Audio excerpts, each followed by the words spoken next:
Oke, ini adalah salah satu karyanya Mas Dika yang bagus banget. Aku juga pernah pakai untuk siaran di Liputan 6. Boleh dijelasin Mas, sudah berapa tahun berkarya sebagai suit designer ini? Dan katanya dari studio yang kecil banget sampai sekarang jadi gede gitu. Betul, jadi memang saya mulai 2014. 2014 itu memang mulai belajar jahit apa segala macam. Kemudian 2016 saya sudah mulai buka. Awalnya memang waktu itu Jika Sigit Fashion, Jika Sigit on Fashion, karena memang basicnya saya kan juga di entertain, gitu. Saya di MC segala macam. Jadi saya pengen. Oh dulu MC? Dulu sempat MC. Saingan berarti. Sempat MC. Sempat tahu aja. Iya, jadi setelah itu saya pengen ngasih tahu bahwa Jika Sigit itu ada di fashionnya, makanya namanya Jika Sigit on Fashion. Saya belajar segala macam.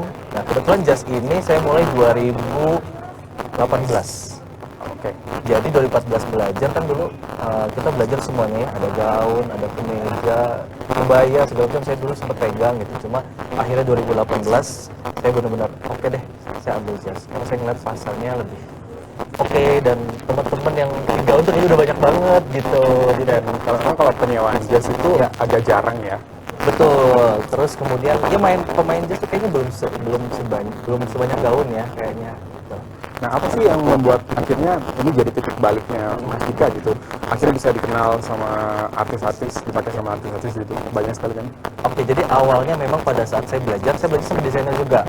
Sama desainer namanya Bang Musni gitu kan, karena kebetulan masih ada hubungan keluarga juga gitu. Terus kemudian beliau kan sering ke TV segala macam. Saya mulai dari situ belajar gitu. Hingga akhirnya banyak teman-teman TV, wardrobe segala macam datang ke saya gitu. Padahal memang awalnya saya bikin jas ini lebih market untuk wedding ya, karena saya lihat market wedding kan sangat luas, market wedding kan sangat besar banget gitu. Kita setiap minggu pasti wedding, setiap bulan gitu kan. Terus kemudian karena TV-nya masuk satu program, akhirnya semua program masuk. Jadi sampai sekarang gitu banyak program yang kita pegang. Apa sih rahasianya Mas biar mungkin kalau pakai jas itu bisa langsung kayak oke pas di badan, ya di badan gitu.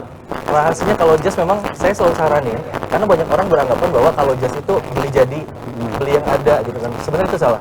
Tapi saya selalu saranin kalau jas itu ya harus bikin, harus custom, karena biar kita benar-benar tahu bentuk badannya seperti apa gitu. Karena saya contohnya kayak di kita ini kan dikasih gift for your suit, ini artinya benar-benar jasnya for your suit gitu, karena the suit will perfectly in your body gitu, karena kita kan cuttingannya juga pakai Italian style, jadi fit perfectly in your body gitu. Jadi kalau mengukur kan presisi ya, apalagi kalau di kita itu Jika Sigit Photoshoot, saya harus ngelihat dulu orangnya secara visual kelihatan, karena kan bentuk tubuh proporsi manusia kan beda-beda gitu. Kadang-kadang ada yang bahunya beda sebelah gitu kan gitu.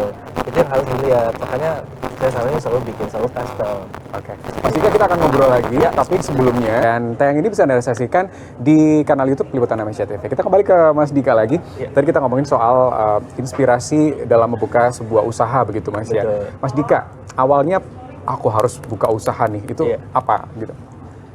Sebenarnya memang ini ngalir begitu aja ya Mas, karena kan saya dulu nge-MC gitu kan. Saya langganan udah banyak ya. Di entertain gitu kan. Saya memang suka gambar. Makanya saya belajar itu karena saya gambar, kemudian saya sering bikin baju untuk nge-MC, saya gambar di Bang Musni itu gitu kan, desainer juga. Kemudian beliau bilang kok gambarnya bagus gitu kan, bisa nggak bantuin di sini aja. Dari situ mulainya. Jadi setiap klien yang datang untuk Bang Musni, saya yang gambarin. Tapi kan pada saat itu kalau cuma gambar aja tanpa kita tahu bahan, tanpa kita tahu cuttingan itu nggak bisa. Karena gambar ya gambar gitu, kita nggak bisa mengimplementasikan ke dalam bentuk baju gitu. Makanya dari situ saya belajar kain, saya belajar jahit, saya belajar pola, semuanya saya belajar gitu. Dari situ kemudian berkembang 2018, karena kan Bang Musni kan semuanya ya, ada megang kebaya, gaun, semua segala macam. Akhirnya saya 2018 saya pikir saya harus buka nih gitu, apa ya gitu. Tapi kira-kira yang berbeda nih dari Bang Musni dari sebelumnya gitu. Makanya saya pikir kayak jas aja deh. Oh jadi gambarnya itu desain apapun ya? Dulu gaun. Yang saya gambar tuh gaun gitu kan. Karena ada sekolah, basic sekolah? Nggak ada basic. Saya karena emang suka gambar gitu, gambar gaun. Terus ya udah. Terus 2018 akhirnya saya bikin jas karena saya pikir ya begitu pasarnya belum terlalu banyak, tidak sebanyak gaun. Kemudian saya juga sering pakai jas, jadi mengurangi kos untuk promosikan. Jadi saya pakai gitu loh. Dari situ banyak yang tanya. Yang dijual ya. Jadi kayak manekin berjalan gitu ya. Kayak manekin berjalan, jadi banyak yang nanya bikin di mana. Oh, saya sendiri yang bikin. Dari situ ngalir.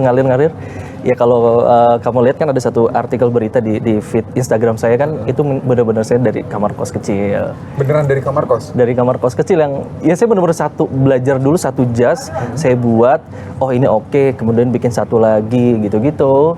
Jahit sendiri? Dulu sempat jahit sendiri. Wow. Dulu sempat jahit sendiri, tapi kan kalau saya jahit terus sampai sekarang kayak saya nggak bisa jualan juga kan. Gitu. Kan ada ini jasa penjahit ya. Betul. Nah, makanya karena sudah mulai rame, kemudian saya hire penjahit-penjahit segala macam gitu kan.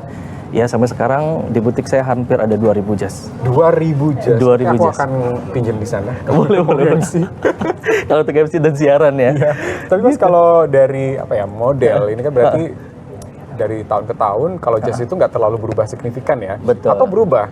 Atau aku nggak tahu aja nih? Sebetulnya memang kalau model, karena jasa kita tahunya cuma itu aja ya. Paling dari levelnya aja, ada peak level, ada show level gitu-gitu kan. Paling lebih ke cuttingan. Ini yang membedakan brand jas yang lain dengan kita. Karena kita pakainya yang Italian suit, yang tadi saya bilang itu benar-benar fit banget di badan. Jadi untuk anak-anak muda, mostly yang datang ke kita tuh anak-anak muda gitu. Anak-anak muda yang tahu fashion, yang mau gaya, yang pengen kelihatan muda pun pasti larinya ke kita gitu loh, karena fitnya tuh akan ngikutin bentuk badan. Tapi emang kalau aku lihat dari karyanya Mas Dika itu menyesuaikan tren ya, kayak kemarin kan ankle pants, ngikutin juga. Betul. Terus jas-jas yang modern gitu kan, ngikutin juga. Emang di-upgrade terus apa gimana? Mau nggak mau kita harus upgrade, karena kita pun, saya pun juga dulu berpikir saya pasarnya wedding, pokoknya kita warna pun kita tuhnya warna-warna standar aja gitu. Cuma karena trennya udah beda, terus kemudian warnanya udah mulai berani, makanya terciptalah ada warna pink, ada warna kuning, ada warna hijau gitu. Karena kita kan juga banyak masuk di program TV kan, jadi kita harus ngikutin gitu loh Mas. Apa itu ini request dari mungkin artis gitu nggak? Betul. Karena bisa event kan macam-macam kan? Betul. Request dari artisnya, mereka kan biasanya pakai tema warna apa, biasanya kita ngikutin brandnya gitu-gitu kan. Jadi mau nggak mau kita ngikutin. Termasuk dari cuttingan, macam-macam deh sekarang. Karena kan dulu kan jasnya biasa gitu, sekarang udah mulai ada aksen ke kanan, ke kiri, pakai bel gitu, macam-macam. Gitu. Oke. Nah berarti kalau dilihat dari jasa suit gitu ya, berarti suit ya. Itu kan udah mulai banyak nih sekarang di Jakarta. Apa yang membuat Mas itu tetap stay on track gitu? Yang bikin saya stay on track lebih ke karena saya sudah passion kali ya, saya suka gitu, dan kita terus menggali apa sih yang belum kita bisa berikan untuk customer gitu. Karena prinsip saya adalah kita pengen customer tuh selalu happy datang ke butik, customer tuh selalu dapet jawaban gitu. Karena banyak orang yang masih bingung cari jas yang bagus tuh di mana gitu. Kita tuh pengen jadi kayak gitu. Jadi nggak perlu bingung lagi, tinggal datang ke butiknya dikasih gitu, semuanya ada gitu. Semua warna, ukuran tuh ada gitu. Custom pun juga kan bisa. Next project yang besar begitu kolaborasi sama siapa ada nggak Mas? Next project kayaknya lusa kita kan ada di satu konser besar gitu dari boyband luar negeri dengan boyband Indonesia. Boyband luar negeri. Iya. Hari ini boleh disebutin nggak sih? Boleh. Boleh lah kalau boyband. Oke. Ada Boyz II Men dan Kak Boyz II Men, wow. Yes. Kita akan support jas-jasnya mereka. Gitu. Berarti udah banyak ya kalau dari lihat artis-artis mungkin dari public figure atau mungkin pejabat gitu yang ke Mas Dika itu. Teman-teman public figure, artis juga banyak gitu, pejabat, teman-teman pejabat juga banyak kok gitu yang kita bantuin untuk bikinin jasnya. Kalau untuk corporate kayak gitu kan biasanya kita satu divisi gitu, misalkan BOD gitu-gitu kan, satu divisi gitu. Kalau teman-teman artis, teman-teman public figure ya untuk program, kemudian untuk acara, attending, apa gitu-gitu loh. Gitu sih. Ya memang harus, kalau artis tuh beda event, beda jas, jadi harus ganti gitu ya. Harus ganti, setiap hari ganti. Kita produksi tuh jadi tiap hari kan Mas? Iya, bahkan ada yang berapa hari juga.